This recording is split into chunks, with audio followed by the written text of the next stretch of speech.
Comme hommage, également disponible partout. CKRL 89.1, 50 ans de culture.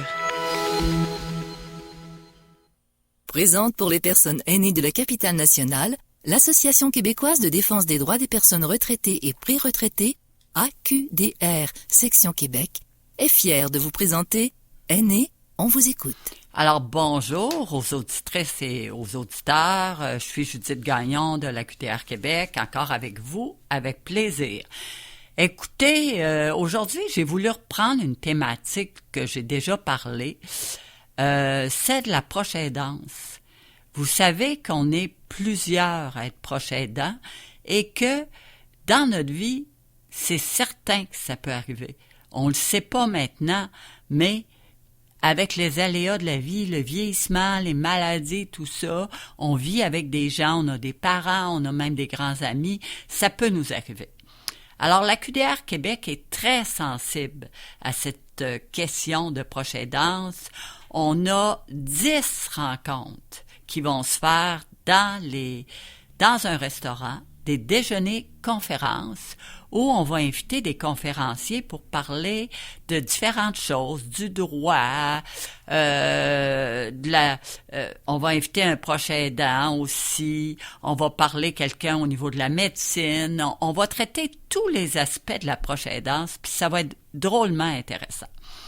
Alors, demain, on a notre premier déjeuner, on est pas mal content de ça, qui va se faire au restaurant Chez Harry, qui est situé sur le boulevard Louis XIV. Alors, notre conférencier, c'est Monsieur Normand Laperle, qui est proche aidant depuis quelques années et qui a un côté spécial au niveau de la proche aidance. Alors, on l'enligne, on est chanceux. Alors, bonjour Normand. Oui, bonjour. Écoute, Normand, tu commences notre série de déjeuner demain pour parler de la proche aidance, un projet de vie. Alors, j'aimerais ça que tu est-ce que tu es nerveux? Puis que tu nous parles un peu là, de qu'est-ce que tu vas dire, en gros, les grandes lignes, parce qu'il y a beaucoup de nos auditrices et auditeurs qui vont t'écouter, mais ils viendront pas. Ils seront pas les chanceux qui vont venir au déjeuner conférence. Oui, je suis... je pensais pas d'être nerveux, mais là, je commence à être nerveux. Normal. Mais je suis très bien préparé. Et ce même discours-là, je l'ai déjà fait 3 fois. Puis donc là, je l'ai juste repris. Mais les dernières fois que je l'avais fait, c'était au tout début de ma proche aidance, en 2012. Donc, ça fait 11 ans de ça. Puis depuis ce temps-là, il y a beaucoup de choses qui se sont produites, beaucoup de choses intéressantes pour moi. Ça fait que là, j'ai rajouté ça à ma prochaine conférence.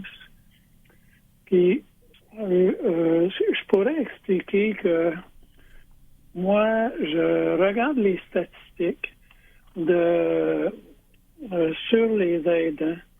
Puis ça dit, entre autres, qu'il y a 80% des aînés qui ont des problèmes émotionnels liés à la situation de proche aidance. Ah, t'as vu ça? J'ai vu ça dans des documentaires à la télé, puis des choses comme des endroits comme ça. OK. Puis moi, quand j'entends ça, puis je l'ai entendu plus qu'une fois. Fait que quand j'entends ça, là, je me dis, ben voyons, c'est qui ce monde-là? Moi, je suis pas dans ça. Puis là, comme je disais, je le réentends ailleurs. Fait que là, je me dis, je finis par le croire. Puis là, je dis, qu'est-ce qui fait que moi, je suis différent des autres? Pourquoi est-ce que moi, non seulement je ne souffre pas de cette condition-là, mais je suis nourri à cette expérience-là de proche aidance. Mais il ne doit pas en avoir beaucoup comme toi, par exemple, Normand. Non, mais ça, je comprends pas la différence. J'essaie de trouver, puis j'en parle à du monde, puis il y a du monde qui me dit toutes sortes de choses.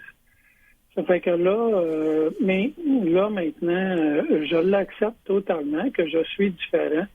Puis ça me fait plaisir de partager ce côté-là de l'approche aidance en général, parce qu'on a l'impression, quand on voit ça dans les nouvelles, que c'est toujours quelque chose de souffrant, mais non, c'est pas toujours quelque chose de souffrant. Mais avant que tu abordes ta situation, j'aimerais ça là, qu'on dresse un topo là, pour nos auditrices et auditeurs. Toi, Normand, tu t'occupes à temps plein de ta conjointe. Oui. Qui a Ma conjointe, elle a fait 3 ACV. OK. Puis son premier ACV, c'était en 96. C'était un anévrisme au cerveau. Ils ont ouvert le cerveau pour enlever tout le sang qui était là. Puis, étrangement, elle est revenue autonome, suffisamment bien pour être autonome. Okay. Donc, moi, j'ai continué à travailler. Puis, elle a fait un deuxième ACV en 2001. Et là, ils l'ont gardée à l'hôpital 2 semaines de temps sous surveillance. Puis, étrangement encore, elle était encore autonome. Hey. Mais en 2012, elle a fait un 3e et dernier ACV à date. Puis là, je me suis aperçu que non. Là, elle n'était plus suffisamment autonome. Donc, là, j'avais 2 choix. Soit je la place, ou bien que je m'en occupe à temps plein. Ouais. Puis là, j'ai consulté, parce que nous autres, on a des gens qu'on connaît, on connaît une personne, entre autres, qui fait du service à domicile. Mm-hmm. Pour aider les personnes en besoin chez eux. Puis elle a fait ça toute sa vie. Puis elle m'a dit, Normand, fais attention parce que moi, je sais ce que c'est. J'en ai visité plusieurs, j'ai fait ça toute ma vie, j'en ai même assisté jusqu'à la mort. Ça fait que là, ils ont dit, c'est pas facile, puis elle a dit, moi-même, je suis pas sûr que je serais capable. Fait que moi, j'ai dit, non, je veux faire ça. Puis l'idée que j'avais, c'était que je voulais apprendre l'esprit de service. Mon Dieu, Normand, tu dois être rare dans ta situation. C'était cette expression-là qui m'est venue dans la tête. J'envie les infirmiers, infirmières dans les hôpitaux, je les regarde aller, puis je me dis, hey, ça, c'est spécial. C'est un métier spécial. Ouais. Le monde, ils peuvent facilement bougonner autour. Moi, je l'ai vu quand j'étais à l'hôpital à Repos-de-Claudette. Les patients, ça bougonne, puis pour toutes sortes de raisons. Puis, eux autres, il faut qu'ils sourissent. Il faut qu'ils répondent avec le sourire. Non, c'est sûr. Puis, je voyais des jeunes infirmières. Puis là, je me disais, vois-tu, elle apprend. Dans 20-25 ans d'ici, elle va prendre conscience que ce métier-là a transformé sa personne personnelle à elle en profondeur. Ah, c'est certain. L'esprit de service. Puis moi, vois-tu, en 2012, c'est l'année que j'ai pris ma retraite prématurément à 62 ans pour m'occuper de elle à temps plein. Puis, ça fait juste 2 ans peut-être que je prends conscience de cette transformation-là en profondeur de ma personne, puis que je me suis souvenu de ce but-là, l'esprit de service, puis je m'aperçois que oui, ça a fonctionné, parce que c'est ça que je visais. Ouais. Il arrive des problèmes, comme par exemple l'incontinence. Et là, quand ça l'arrive, puis que la personne l'a aidé, s'échappe en chemin jusqu'aux toilettes, puis que là, il faut tout nettoyer ça, puis il faut la nettoyer elle, puis tout son linge, puis tout. Là, je me dis, je veux-tu vivre ça, moi? J'en connais des personnes qui se sont occupées des personnes Alzheimer, entre autres, puis que quand c'est arrivé à cette étape-là, eux autres, ils l'ont placé, leur personne, leur aidé. Puis là, quand je me suis dit, je veux-tu vivre ça, moi? C'est une question, Normand, qui est très importante parce que ça doit être carrément très difficile. Oui. Puis là, moi, je me dis, j'aime me dire, j'avale ma salive, là, tu sais, on voit ça des fois, là. Ben là, ouais, là, qu'est-ce que je fais avec ça? Mais là, je me suis souvenu de mon engagement que je fais ça pour grandir en tant que personne. Puis moi, je vois ça comme une occasion unique d'aller ma relation avec ma conjointe. Aujourd'hui, ça fait 34 ans qu'on est ensemble. J'ai vu ça comme une occasion pour approfondir encore beaucoup plus notre relation ensemble. OK, mais là, je t'arrête une minute, Normand. Est-ce que tu penses, toi, c'est toi, t'es Monsieur Normand Lapierre, t'as un esprit d'aide, de service, tu voulais aller jusqu'au bout, puis bon. Mais est-ce que tu penses que tout le monde pourrait faire comme toi? Il y a oui puis non. Le oui, c'est parce que si on se dit à soi-même que c'est ça que je voudrais vivre moi aussi, là, tout est possible. Mais si je me dis, je suis pas sûr, bon ben, c'est pas sûr que ça va marcher.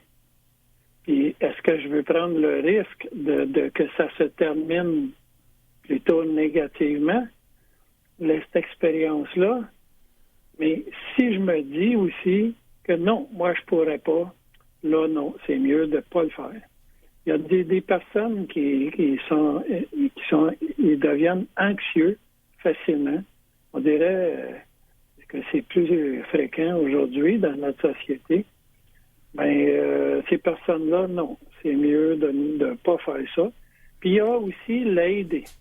Parce que moi, ma conjointe, elle n'est pas chialeuse.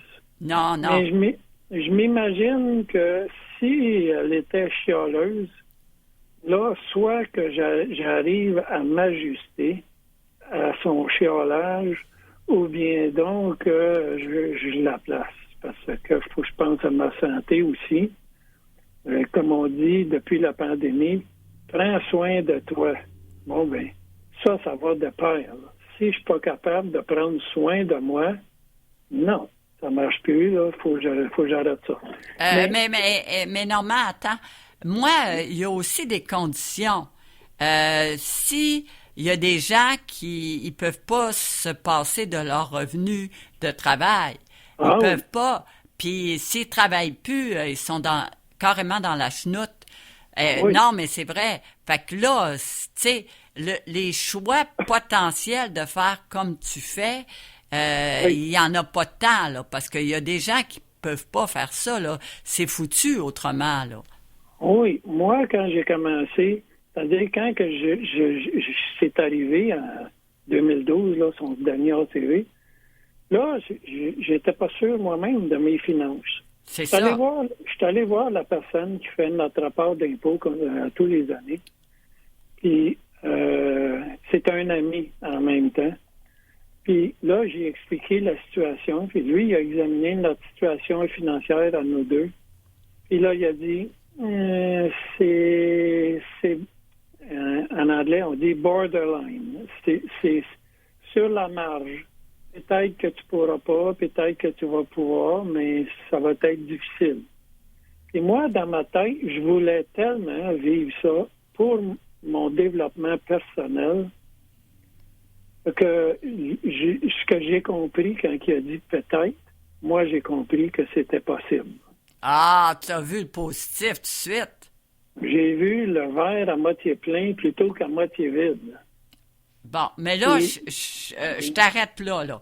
Est-ce que ça veut dire que tu as assez d'argent pour vivre ça, mais Claudette, elle a travaillé, elle doit avoir une rente ou je sais pas trop quoi. Tu as assez d'argent pour vivre ça parce que si tu n'avais pas... Puis est-ce que tu trouves que ce que le gouvernement donne, c'est suffisant? Les crédits d'impôt pour les proches aidants, ou tu trouves que c'est tellement bas que ça donne rien?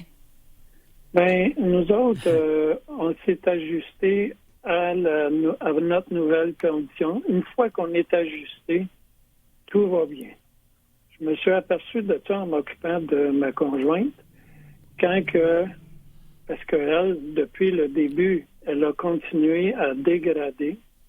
Ouais. Puis là, elle est rendue présentement, là, elle est en fauteuil roulant à temps plein. C'était pas comme ça. Au début, elle marchait par elle-même. Fait que là, puis ça continue à dégrader. Ça fait que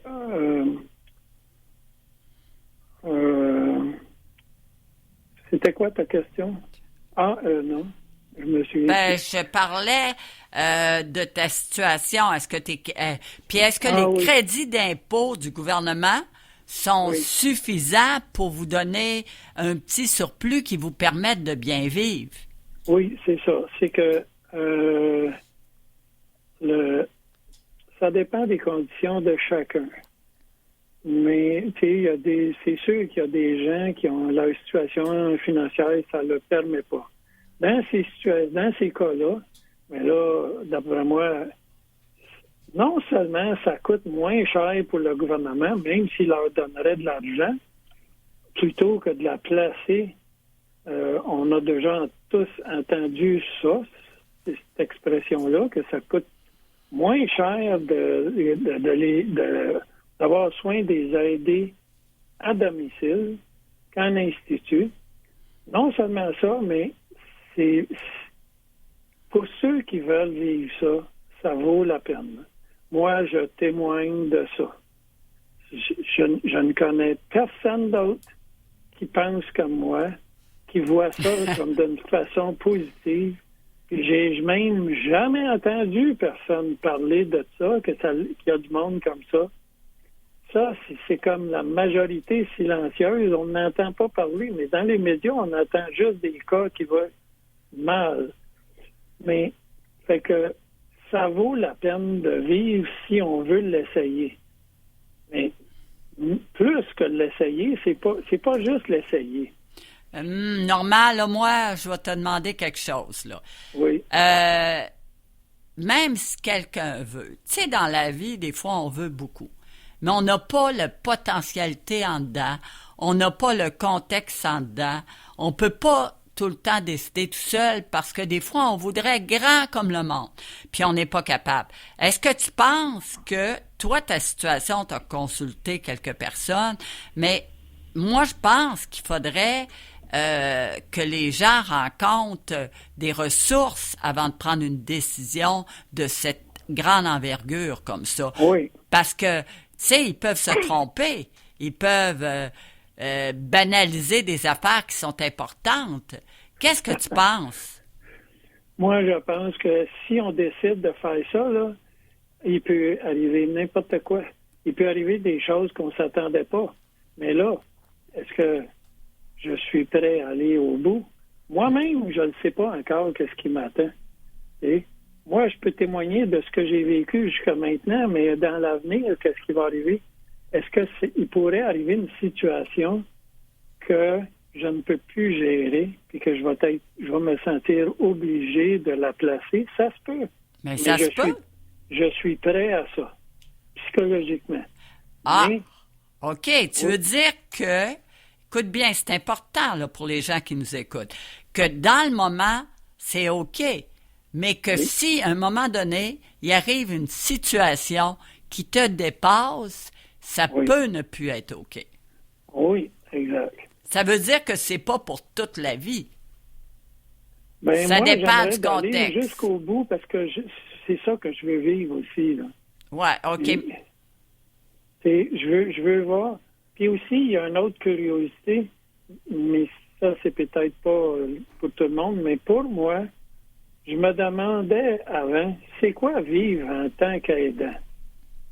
Puis là, quand il arrive des choses, comme par exemple dans la situation de l'incontinence, là, je me suis dit, c'est ça qui vivent les aidants. OK, là, il faut que je trouve une solution à ça.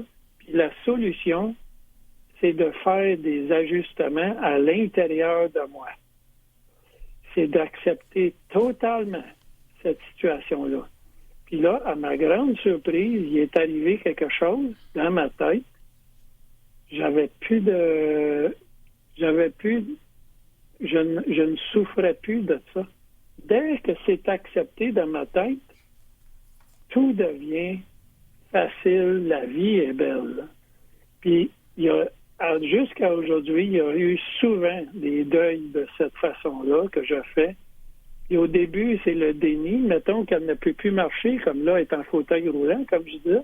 Ouais. Mais là, tout d'un coup, elle ne peut plus marcher. Mais là, tu pouvais marcher hier, tu as toujours pu marcher. Pourquoi tu ne peux plus marcher? T'as-tu mal à un orteil?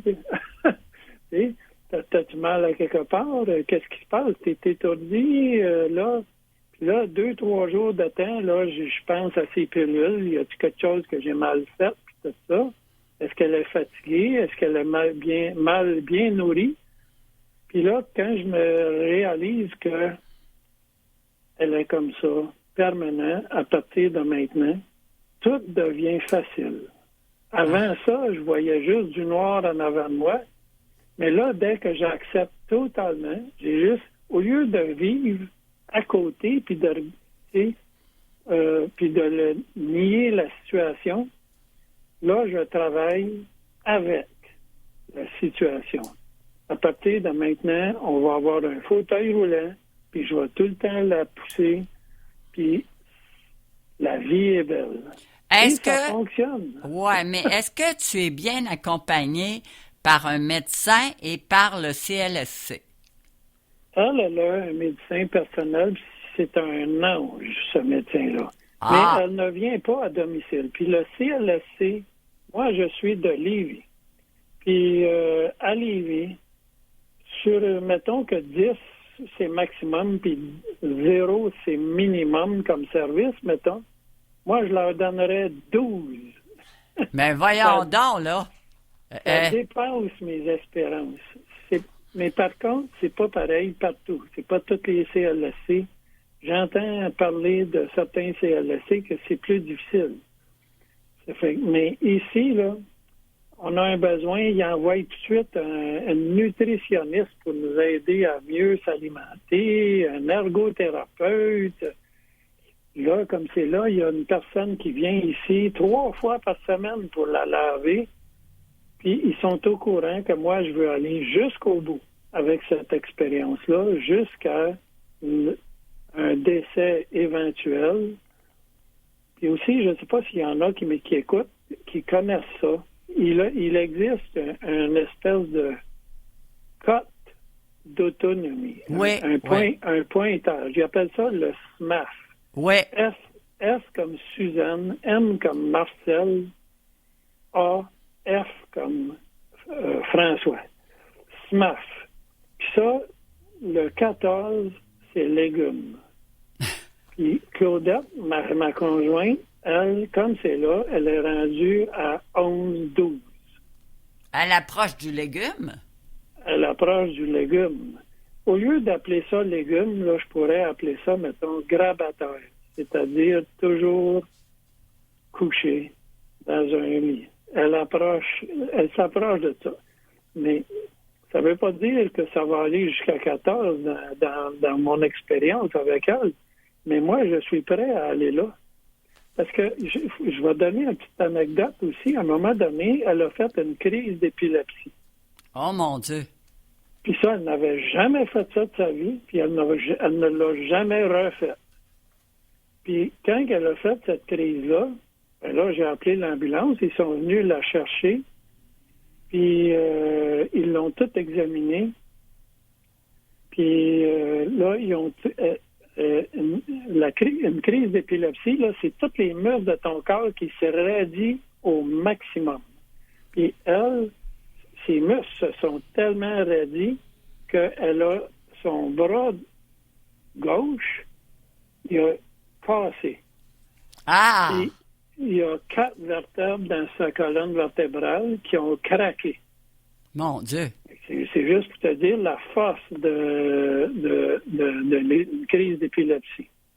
Donc là, ils l'ont gardé longtemps à l'hôpital. Puis... parce que là, c'était grave, là, normal. Oui, c'était grave. Puis même dans ça, tout cet épisode-là, elle est devenue totalement 100% aveugle. 100% aveugle, en plus. 100%. Mais c'est quand c'est arrivé, là, Normand? Ça, c'est en 2009, je pense. C'est pas rassurant quand tu vois ça arriver. Non, puis moi, j'avais jamais vu ça, là. Puis, fait que, donc, moi, là, puis là, à la fin de tout ça, à l'hôpital, ils ont dit, OK, là, on l'a tout examiné, puis d'après moi, elle est stable. Tu peux retourner à la maison avec elle. Salut, bonjour. Ils t'ont dit ça? Oui. Ben là, j'ai dit, est-ce que vous pouvez au moins me dire si vous pensez que je suis capable de m'en occuper? Puis là, ils ont dit, on ne peut pas te le dire parce que chaque cas est unique. Donc, on ne sait pas comment vraiment elle est. C'est toi qui vas le découvrir à mesure que tu vas vivre avec elle. Fait que là, moi, ce que j'ai fait, c'est que je suis revenu ici. Puis, en revenant à la maison, dans l'auto, c'est une expérience totalement nouveau pour moi, là. Mais je comprends. Là, je l'embarque dans l'auto. Moi, je conduis pour retourner à la maison. Normalement, elle voyait. Là, elle ne voit pas. Fait que là, je me suis dit, faut pas qu'elle devienne insécure puis qu'elle panique. Ça fait que là, je vais lui dire, partout où je passe en auto. Là, Normand, on va être obligé d'arrêter. Ouais, mais on va être obligé d'arrêter bientôt, là. Ça veut dire, moi, je vais te poser des petites questions. Est-ce que tu as survécu à ça? Oui. Tu l'as gardé, on est en 2023. Oui. Aujourd'hui, tu trouves que ta vie est belle, malgré tout ça. Puis tu sors un peu. Tu peux l'amener avec toi. Fait que c'est quand même bien. Mais là, Normand, c'était extraordinaire de t'avoir avec nous, te donner des bons exemples très concrets.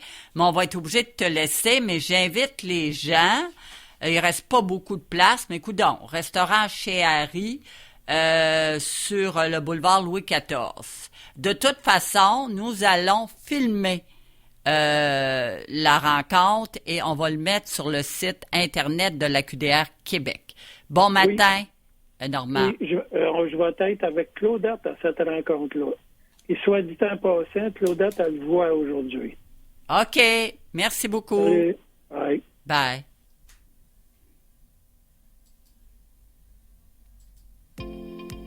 L'Association québécoise de défense des droits des personnes retraitées et pré-retraitées, AQDR, section Québec, est fière de vous avoir présenté Aînés, on vous écoute. Pour connaître tous les services offerts, visitez le aqdr-québec.org ou encore téléphonez au 418-524-0437, poste 0.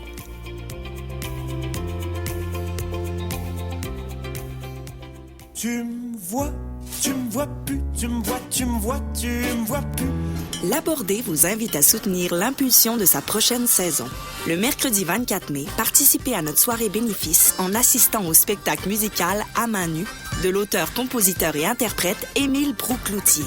Assistez à un spectacle d'une grande qualité à la fois touchant et intelligent et soutenez du même coup un théâtre qui fait une différence dans sa communauté et auprès de son public depuis plus de 45 ans. Cocktail dînatoire sur place. Réservez vos billets sur labordé.ca. Vous cherchez une charcuterie artisanale qui propose des produits de qualité exceptionnelle? Alors ne cherchez plus. Venez découvrir le Pied Bleu.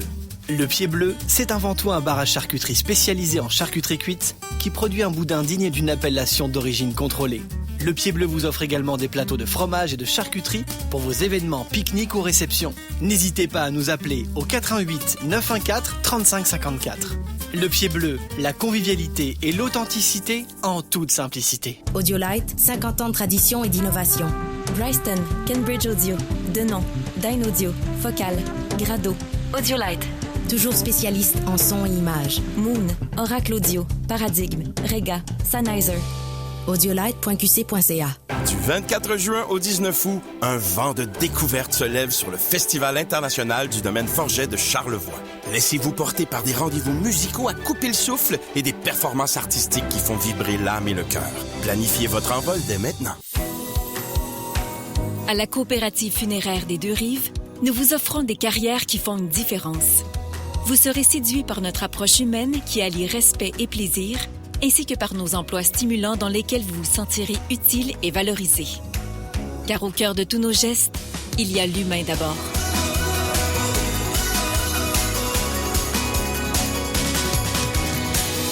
Visitez notre site web au carrière avec un S, coopfunéraire2rives.com. CKRL 89.1, 50 ans de radio.